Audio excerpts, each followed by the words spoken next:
Fala, agroprotagonistas! Esse é o Agro Compartilha do AgroPro, o podcast do agroprotagonista exponencial. Hoje estamos tendo a honra de receber aqui uma grande lenda aí do marketing, vendas do agronegócio, e vamos falar sobre a seguinte temática: criando valor no relacionamento com o cliente.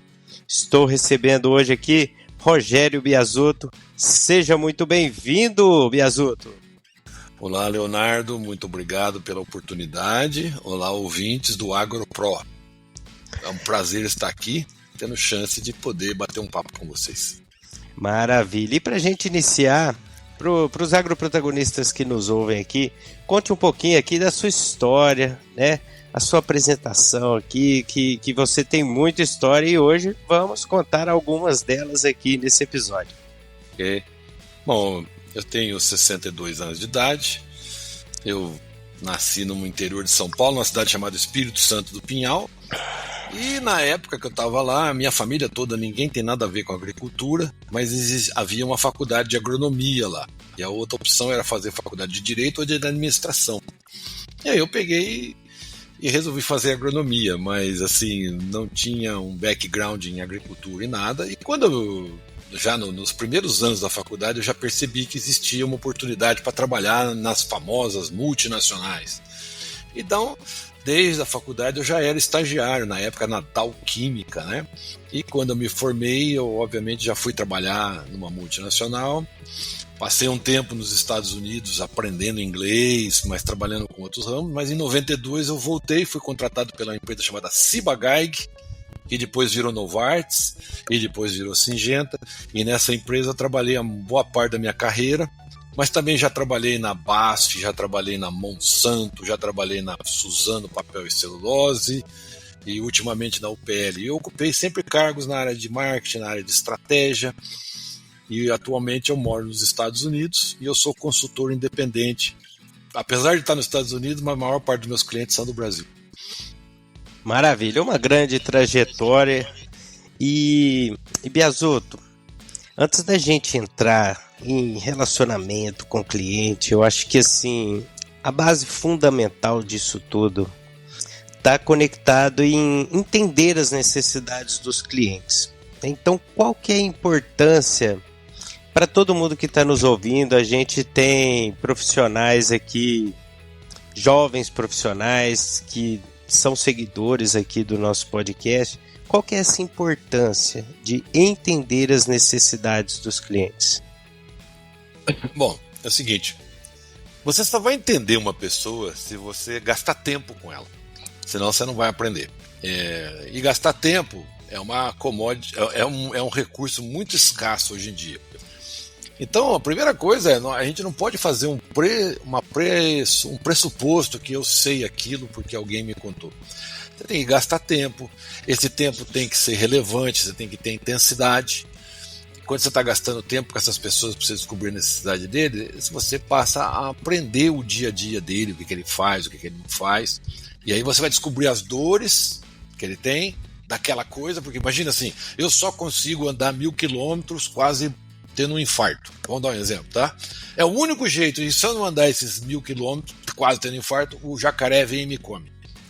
Aí alguém descobre, opa, vamos fazer um barco para ele. Aí ele vai continuar fazendo os 1000 quilômetros, só que sem ter que quase morrer infartado. Mas o jacaré vai continuar existindo lá. Então você melhorou um processo que era uma dor, que ele não tinha outra alternativa. Você só vai fazer essas coisas quando você presta muita atenção na pessoa. E uma coisa que eu aprendi desde cedo, quando eu comecei a trabalhar nesse ramo, havia um diretor de marketing que ele fez para nós uma coisa, ele trouxe um pessoal dos Estados Unidos para ensinar para a gente o que era fazer um DILO. O DILO, traduzindo em inglês, significa The Day in the Life of, ou seja, você passa um dia com o seu cliente, o dia inteiro. Você não pergunta nada, você só acompanha ele. O cara acorda às 5 horas da manhã, você está junto com ele lá e vai até a hora de dormir. E observa. Tá certo que pode até parecer uma coisa meio sem graça, mas prestar atenção, fechar a boca e ouvir É uma grande forma de você aprender a necessidade. E também é lógico que você tem que ter a concatenação. Não adianta. Todo mundo perguntar para mim: o que você quer hoje? Eu gostaria de ter uma mina de ouro. Certo? Mas não necessariamente alguém vai me satisfazer essa necessidade, porque às vezes vai ficar mais caro, né? Então você tem que entender, ter contexto, né? Ter contexto. O que você faz? Eu vendo semente. Tá bom, então dentro do universo da semente, qual é a dor? Qual que é a coisa que você pode fazer para aquele cara, para ele alavancar? E como é que você garante que aquilo que você ofereceu para ele está fazendo aquilo que você está prometendo? Esse para mim é o básico para você entender necessidade de cliente. Maravilha. E você que já está aí há muitos anos no mercado, né, com certeza acompanhou e foi protagonista da grande transformação, dessa evolução do atendimento ao cliente. E isso tudo se dá por mudanças produtivas, né, no sistema de produção, no comportamento dos clientes. Então, eu gostaria que você compartilhasse um pouco com a gente aqui sobre essa evolução do atendimento ao cliente no agro. Ok. Bom, assim, existem vários aspectos para ser abordado. Eu posso falar sobre alguns na qual eu tive a chance de navegar, testar e fazer coisas que foram criadas lá em 1998, 99 e até hoje existem aqui. Uma dessas iniciativas é um programa que eles chamam Programa Otto, né? Programa do Agricultor One to One.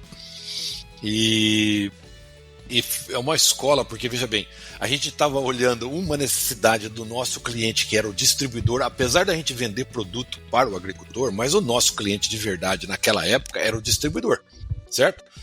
E o que acontecia naquela época?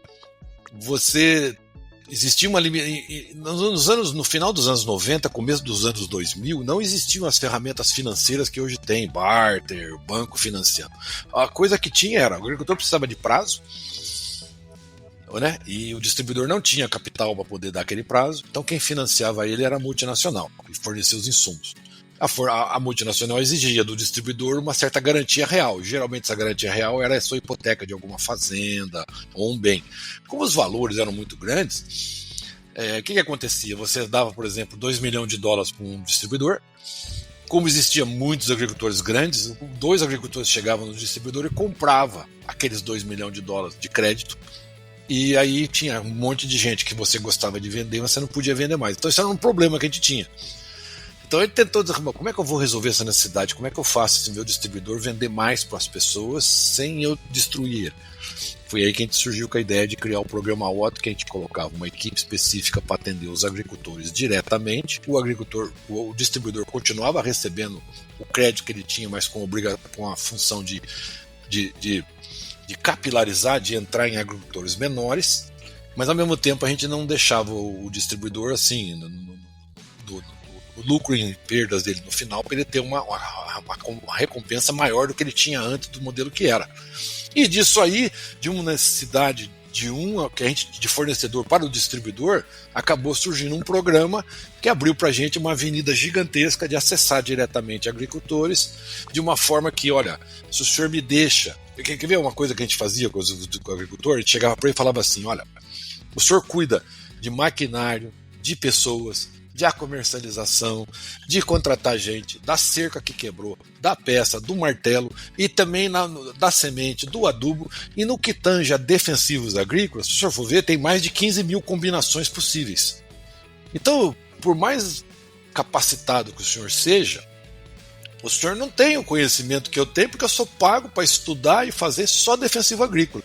Então, se o senhor me permitir eu entrar na tua fazenda e fazer uma avaliação geral do que está acontecendo, e se o senhor me der mais participação no teu negócio, eu tenho condição com o meu portfólio de te dar a chance de você pagar menos e talvez melhorar muito o que você está fazendo.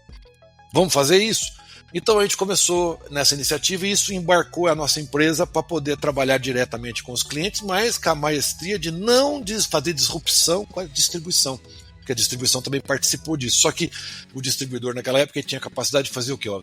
Você está fazendo um serviço para mim, que é você capilariza onde eu não consigo chegar.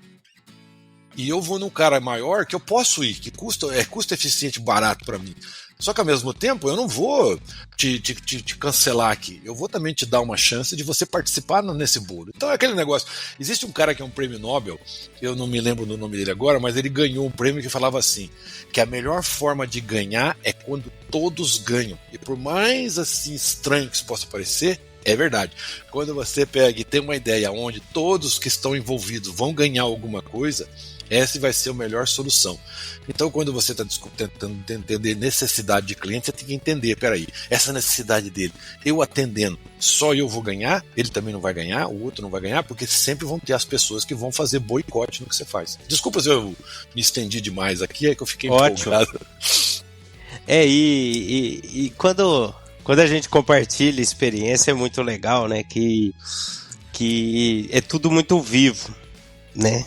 E eu falo muito aqui no podcast, né, que o relacionamento com o cliente, a gente precisa compartilhar experiências, ter habilidade de contar histórias, né, e de forma efetiva, que conecte as pessoas.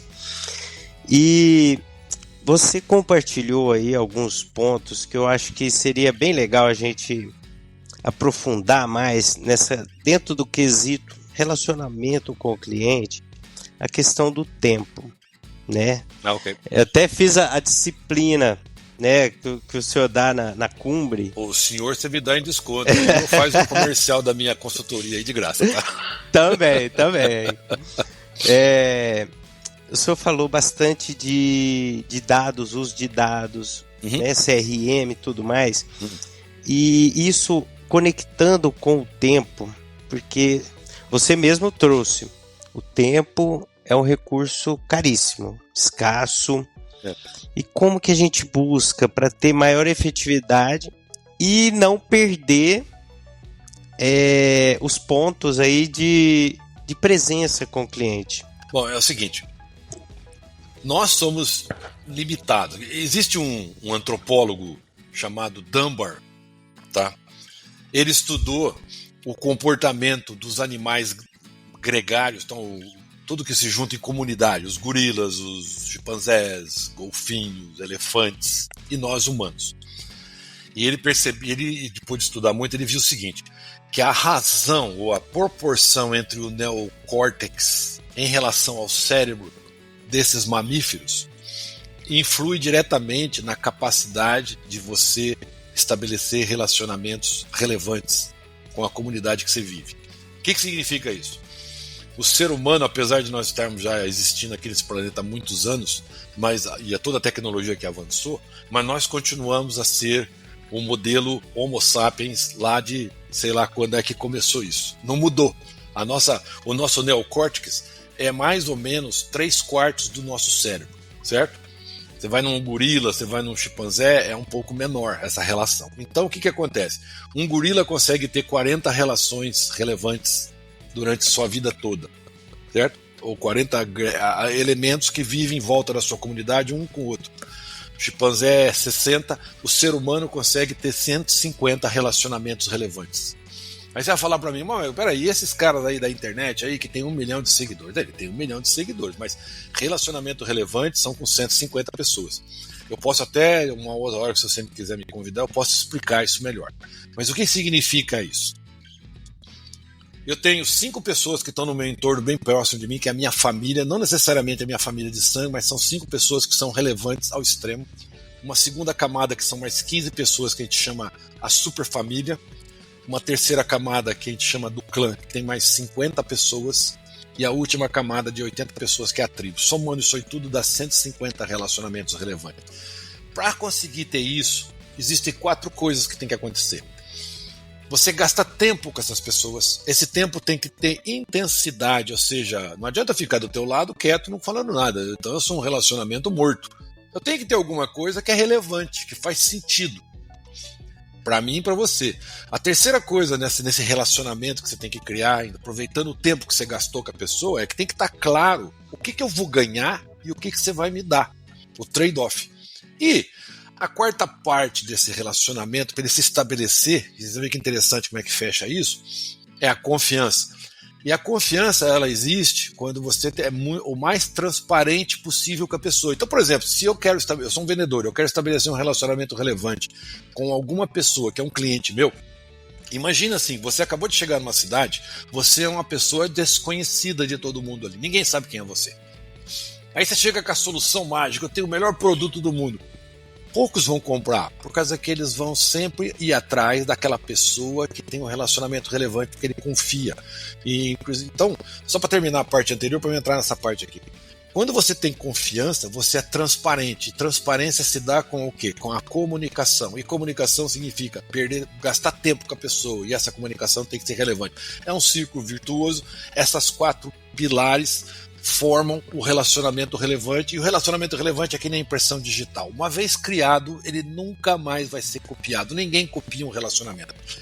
Quando uma empresa gasta tempo em criar um programa de relacionamento, o problema dela é que ela já pula direto lá para aquela fase assim: compre 1 e ganhe 2, use meu produto e fique 50% mais barato. Eles já vão para a parte econômica, eles não estabelecem a conexão. Por que você é importante para mim? Entende? Por que eu me importo com você de uma maneira genuína? E essas coisas levam tempo.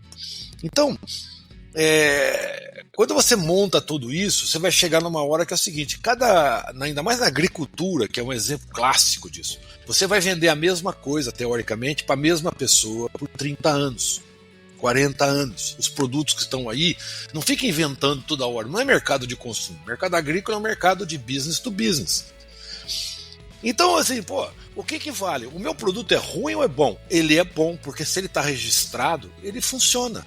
Qualquer produto é bom. Não tem tem algum que às vezes é melhor numa coisinha, mas o outro é melhor. Então, o que importa é quanto que você conhece da necessidade daquele teu cliente, quanto tempo você gastou com ele, quanto tempo você criou confiança, e confiança significa o seguinte: chegou na hora e falou assim: olha, o que eu estou acontecendo aqui? Está acontecendo tal problema, e o produto que você tem que usar é aquele da concorrência e não o meu. Isso faz você ganhar uma confiança gigantesca. Então, tentando voltar lá na tua pergunta inicial, como é que um jovem que está começando hoje no mercado agrícola, como que ele cria relacionamento? Como é que ele cria relacionamento? Ele tem que primeiro gastar tempo, entender as pessoas, ver um determinado padrão, estudar sua rede de distribuição ou quem é tua força de vendas, aquelas pessoas que têm contato com o agricultor. Então, aquilo que você aprendeu, tentar replicar num processo que aquela pessoa que vai estar em contato com os futuros agricultores ou da tua rede consigam, de uma maneira sincera, relevante, gastar tempo, ser intenso, ou seja, ter conteúdo para falar, ter claro: eu estou vindo aqui porque eu quero vender mais para o senhor e o senhor vai ganhar XYZ se fizer isso. Tem que estar claro isso e tem que ser transparente e tudo mais. Feito isso, e coletando corretamente esses dados, porque CRM também é uma outra coisa que todo mundo fala: CRM eles falam que é Customer Relationship Management, mas eu acho que CRM hoje em dia é a captura não do relacionamento, sim dos registros daquele monte de coisa. Porque relacionamento, é o que eu falei, ele é limitado, não dá para você falar assim: eu tenho um vendedor para 1000 clientes. Desculpa, você está atendendo quem passa no balcão lá, você não está atendendo de uma forma de relacionamento.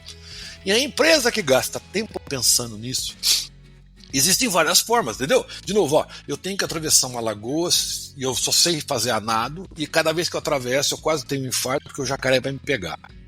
Então, eu tenho que continuar atravessando. Então alguém inventou o barco, a jangadinha para ele ir. Então você tem que estar assim, e para isso você tem que entrar lá dentro, entender e saber que cada ser humano que você tem na tua equipe, se está trabalhando no mercado business to business, ele vai conseguir ter no máximo uns 80, porque você tem que pensar que cada um de nós somos uma entidade. Eu tenho minha família, eu tenho meus amigos pessoais, mas a tua egrégora de clientes que você vai ter, se você for relevante e gastar esse tempo todo que eu estava te explicando, vai ser 50, 70 clientes. Não dá para ser mais que isso.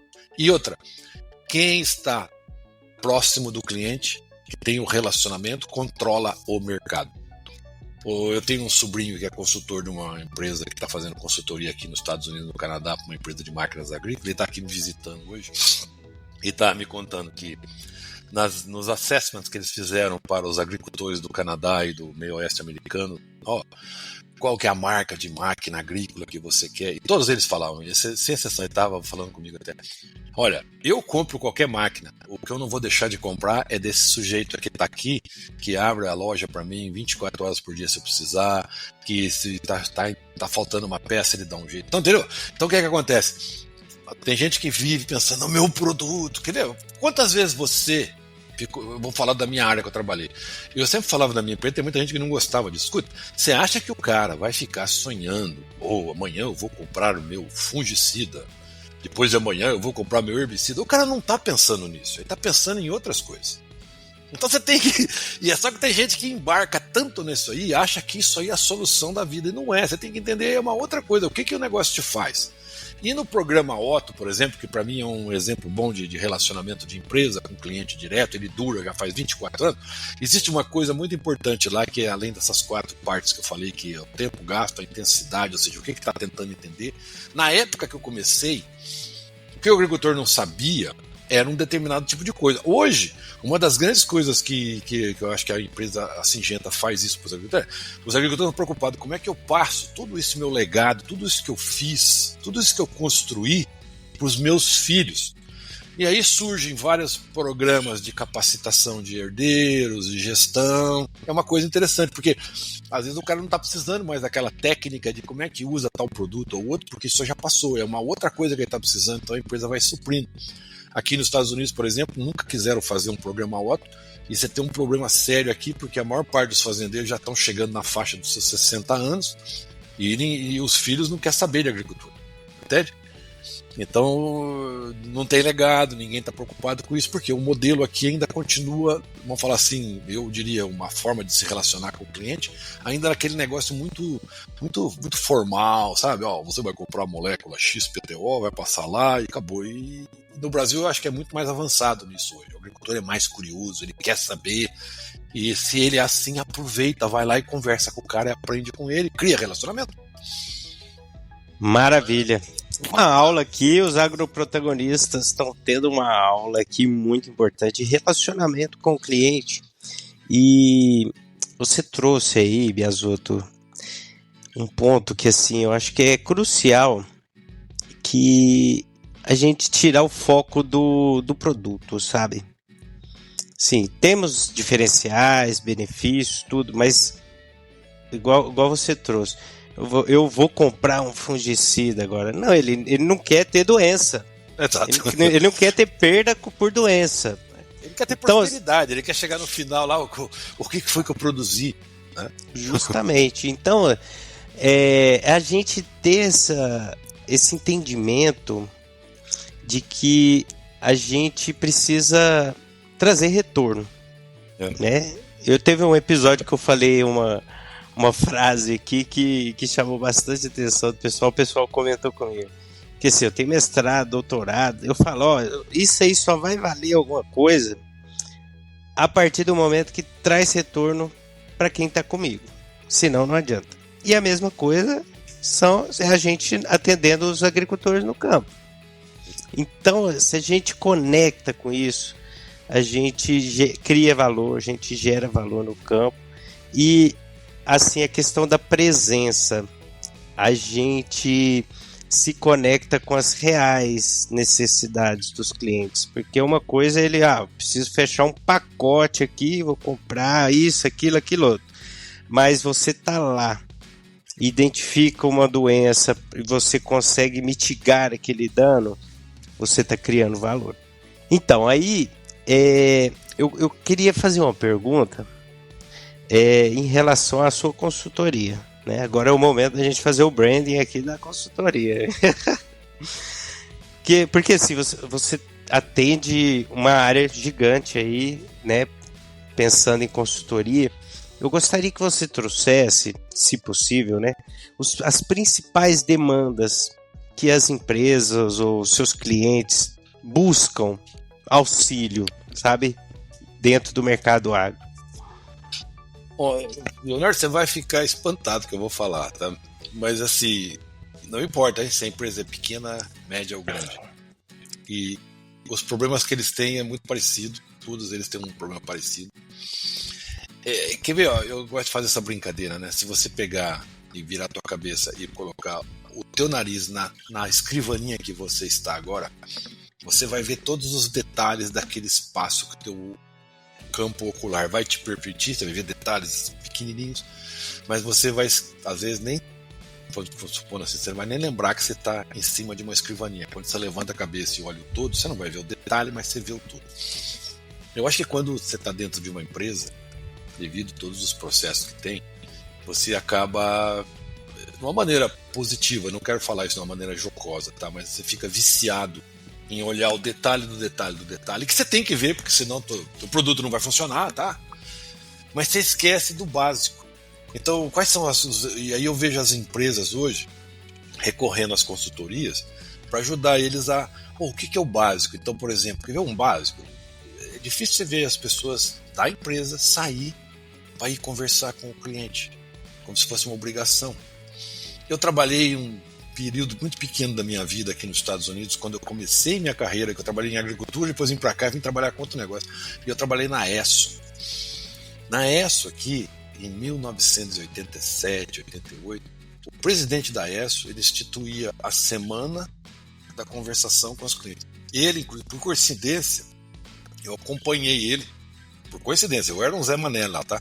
Mas eu era vendedor numa área, e ele passou uma semana pondo gasolina num posto de gasolina de uma cidade e tal. Ele ficava lá, pondo gasolina, conversando com as pessoas. Tá certo que é uma atitude assim muito mais de exemplo, mas era para mostrar, ó, durante uma semana por ano, todos nós vamos sair, só que não saía assim todo mundo do mesmo jeito, todo dia. Essa semana sou eu, outra semana é outro cara, todo mundo vai. Forçando as pessoas que estão nos pontos de chaves de decisão da empresa a conversar com as pessoas. Porque geralmente quando você vai num campo, você é o diretor de tal área, o vendedor vai te preparar um agricultor chapa, né? Aquele cara que gosta de você. Com certeza. Vai falar aquilo que você gosta. O certo é você pegar. E eu tive muitos problemas, porque muitas vezes, dentro das empresas que eu trabalhei, eles às vezes consideravam isso uma ofensa. Eu não era muito de ir pro campo, mas quando eu ia, eu não ficava avisando pra ninguém. Eu aparecia lá.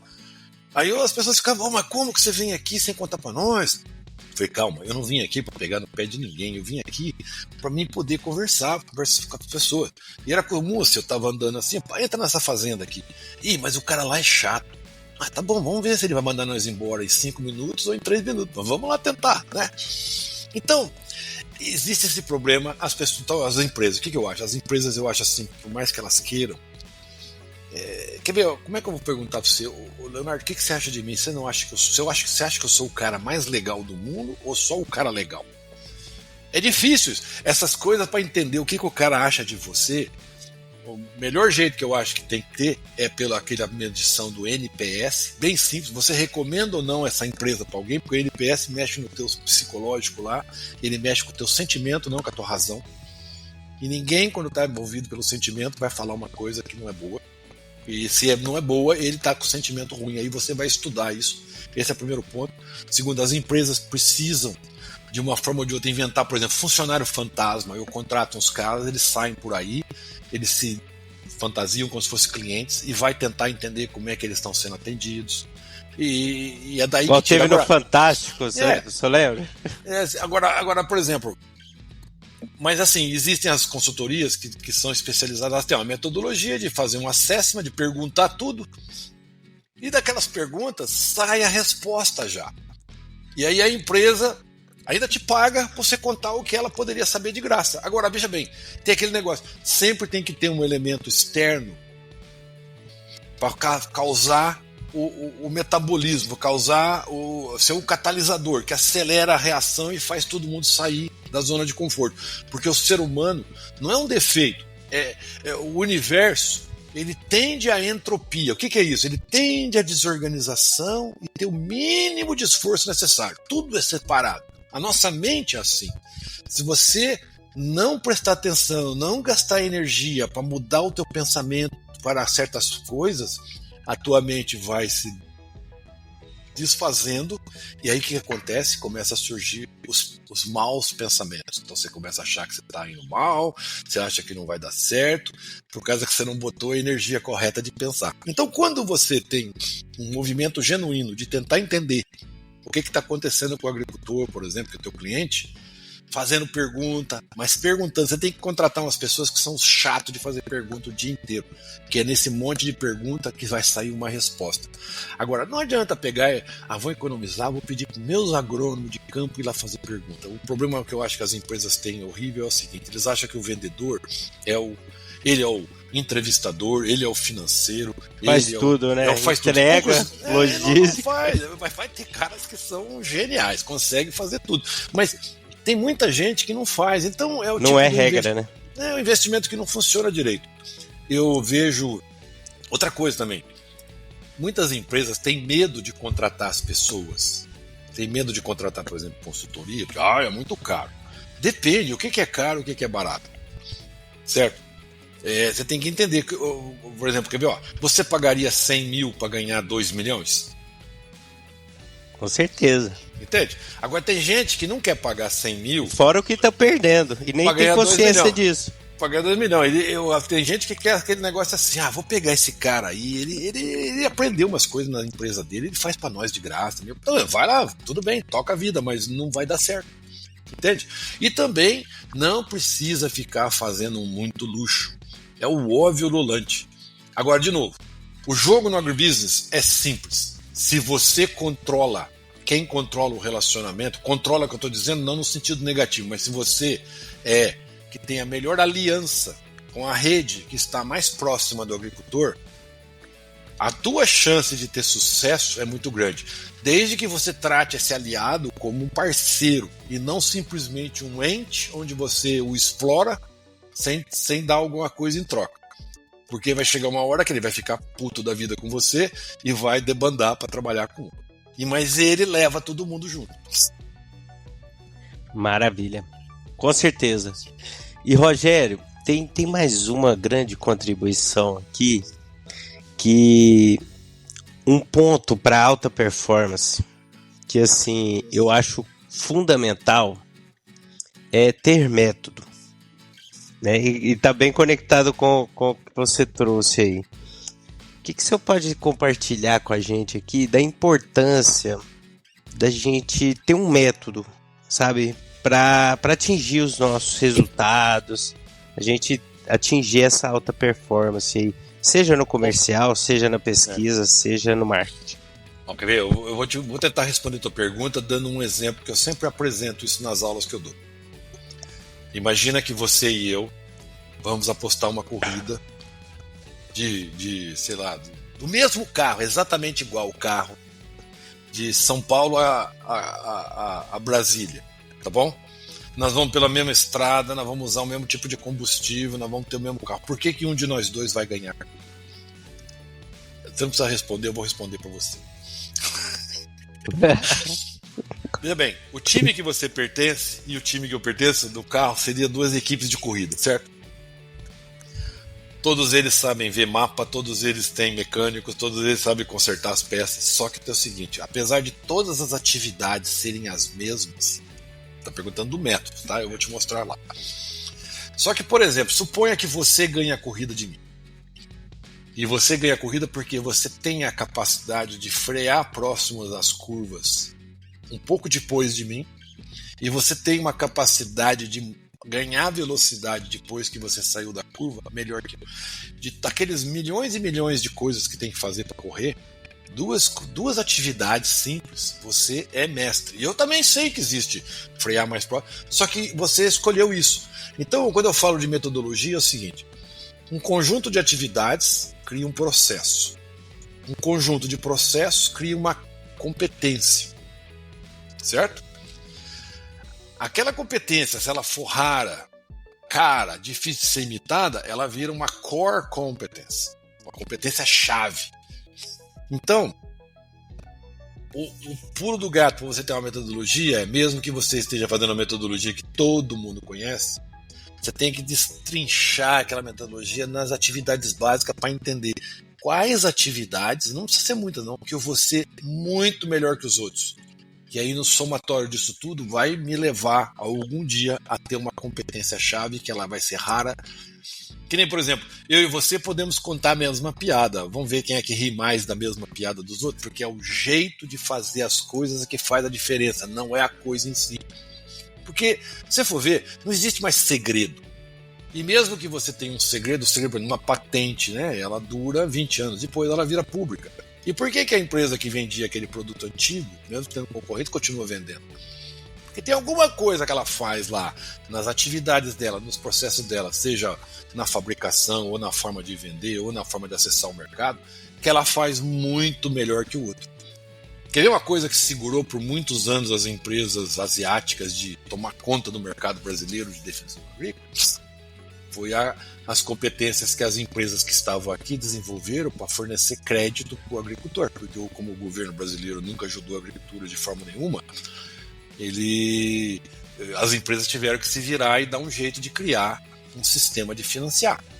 E isso não é uma coisa que se aprende da noite para o dia. Aí eu lembro que nos anos 2000, né, quando as indústrias químicas chinesas, indianas começaram a ficar muito poderosas, eles começaram a chegar aqui. Eles achavam que ia chegar, vou lá no distribuidor, vendo num preço lá embaixo, o distribuidor me paga à vista, né? E não é assim, o distribuidor não tinha esse dinheiro, né? Alguém tem que dar o crédito. Aí eu, Paulo, o que é essa história de crédito aí? Eu não sabia desse negócio, não. Fiquei sabendo agora. Entende?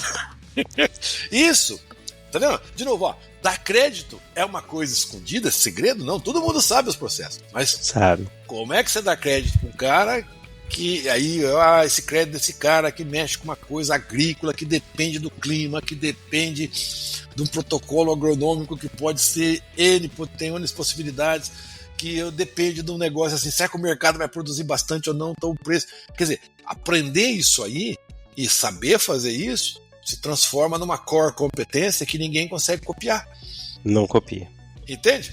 E outra, por exemplo, a Syngenta aprendeu a fazer uma alternativa de financiar que a gente chama de barter quando começou o programa Otto, porque quando a gente começava a ir visitar o agricultor e trabalhar direto com ele, chegava uma hora que você via assim, esse cara aí, ele faz toda a transação dele comercial antecipando a venda dele, que é o tal da soja verde. Por mais óbvio que possa parecer, para a turma do Crop Protection, ninguém sabia muito disso.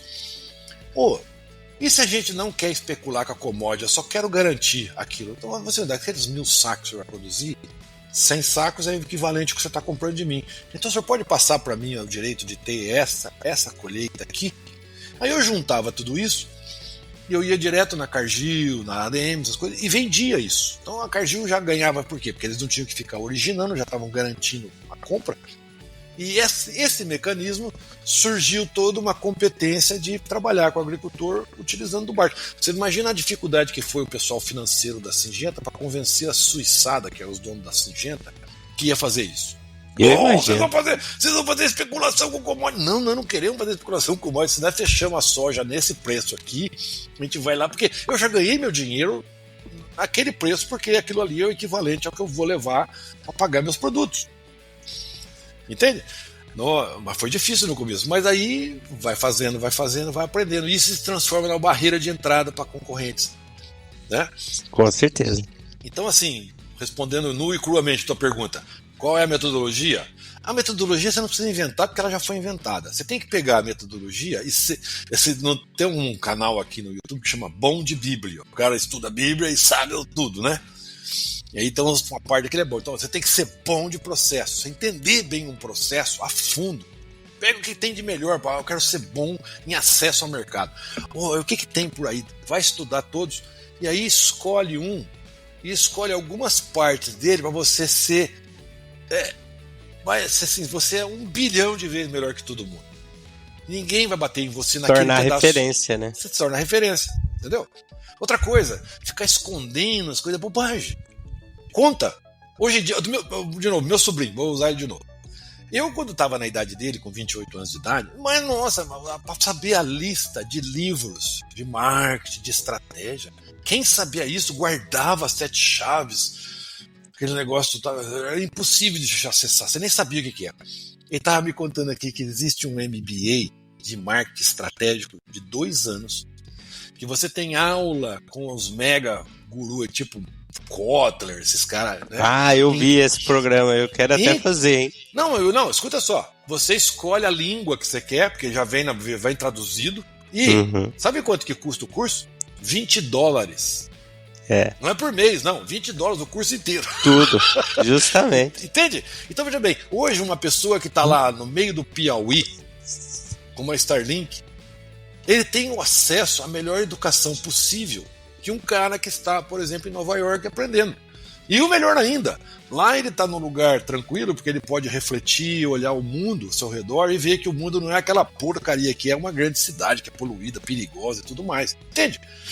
Então veja bem, a descentralização da informação acessibilidade, deu poder. Nós estamos aqui conversando, nós dois, vamos falar assim, talvez há 20 anos atrás, isso aqui não era possível, porque você não ia ser um dos 3 ou 4 canais permitidos.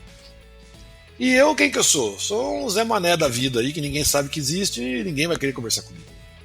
Então existia poucas pessoas que controlavam isso. E isso está desrompendo, tá montando. Então eu vejo assim que a geração que está vindo, ela tem 2 alternativas. Ou ela vira um cara que só fica vendo TikTok, 5 segundos, esse monte de vídeo rapidinho. Vai no LinkedIn meu lá que tem um artigo interessante. Qual é o problema que acontece de você só ficar vendo coisas rapidinhas? A disrupção que faz na tua cabeça, que rebenta com você. Ou você usa a internet para aprender, para ter acesso à informação, a cursos que você nunca imaginava e conversar com gente que nem a gente aqui que está dando umas dicas que às vezes você vai conversar com outro cara e ele vai ficar falando aquele monte de coisa bonita, mas não te conta onde é que é o pulo do gato, ou em inglês, where's the jump of the cat, né? Eu falo brincando aqui com os clientes aqui, eles não faz sentido isso aqui, mas pra eles não. Mas eles dão risada, eles falam, o que é isso? Ri pra depois perguntar o que é, né? Maravilha, Biasotto. Assim, realmente um episódio para provocar muito, né? E nós vamos compartilhar aqui o link desse artigo aí. Eu acredito que esse artigo vai contribuir muito para as pessoas, né? Que a gente falou de método aqui, né? E consistência faz parte também desse pulo do gato aí para alta performance.